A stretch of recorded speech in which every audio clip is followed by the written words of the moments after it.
Hey guys, my name is Robin Wheeling, and I am doing my presentation and paper on forensic pathology. So, to begin with, let's talk about what a forensic scientist is in general. A forensic scientist is just like any other scientist, but they help attorneys, judges, and juries understand scientific tests and the results of those tests. Scientists must be unbiased, accurate, and detailed in their findings. Some forensic scientists respond to crime scenes and collect evidence, while others receive evidence submitted by crime scene investigators for analysis. Forensic scientists must determine what types of tests and analysis should be performed based on the type of evidence they are working with and what goal they are trying to achieve. If evidence they analyzed is used in a court case, they may be called to testify to the collection method, test performed, and the outcomes of the analysis performed on the evidence.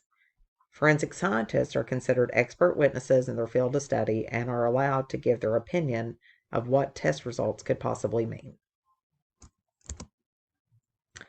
So, there are many different types of forensic scientists.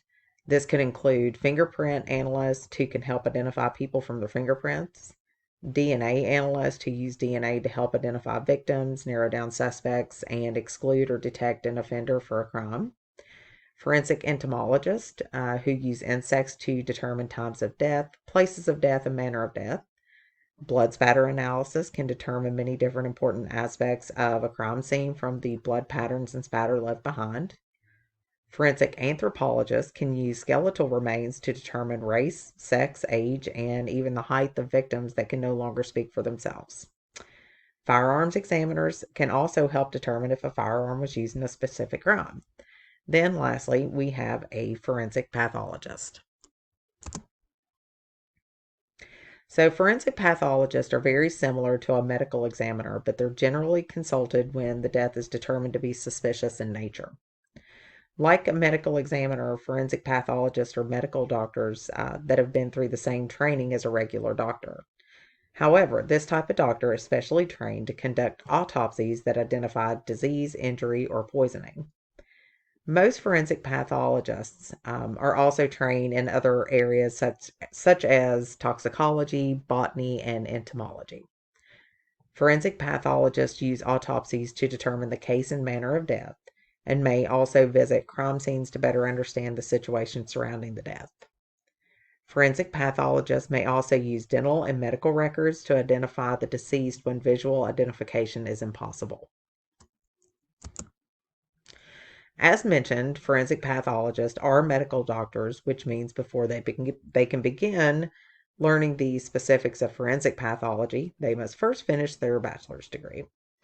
Most students obtain a bachelor's degree in science with a concentration in pre-med, biology, or chemistry. It's also suggested that these students take classes such as criminal justice, forensic science, and psychology. Next, the student will attend a 4-year med school and graduate as either a medical doctor or a doctor of osteopathic medicine. The doctor will then have 1 year of fellowship training, followed by 3 years of anatomic pathology training. Some students also select to do a 1-year clinical pathology training. After this training, they will complete a 1-year fellowship for forensic pathology. After completing this training, all future forensic pathologists must take and pass a forensic pathology certification. And there are 2 exams that go along with this forensic pathology. There's an anatomic exam and the forensic pathology exam. So the anatomic exam is sometimes taken prior to the residency, but can also be taken afterwards. This exam normally covers organ systems and disease and can also touch on laboratory procedures and quality. The forensic pathology exam is a fail pass test, and there is a predetermined cutoff score that is used for this determination. The test normally takes an individual 6 to 7 hours to complete and is done in one day. There are written questions as well as practical exercises that they must demonstrate. Categories that are covered are split into many different sections that have been learned throughout their education and residency. So once a person becomes certified, they begin their career as a forensic pathologist. So this can entail responding to crime scenes with law enforcement to help determine time of death, mechanism of death, and other factors that would be observed where the body is located. Forensic pathologists also perform autopsies once the body is received at their office. Autopsy, I'm sorry, Autopsies help determine the case, manner, and mechanism of death. Forensic pathologists conduct autopsies when foul play is suspected, which is also called a medico-legal autopsy. During the autopsy, the doctor looks for signs of injury consistent with the supposed manner of death, as well as other injuries that would not be consistent.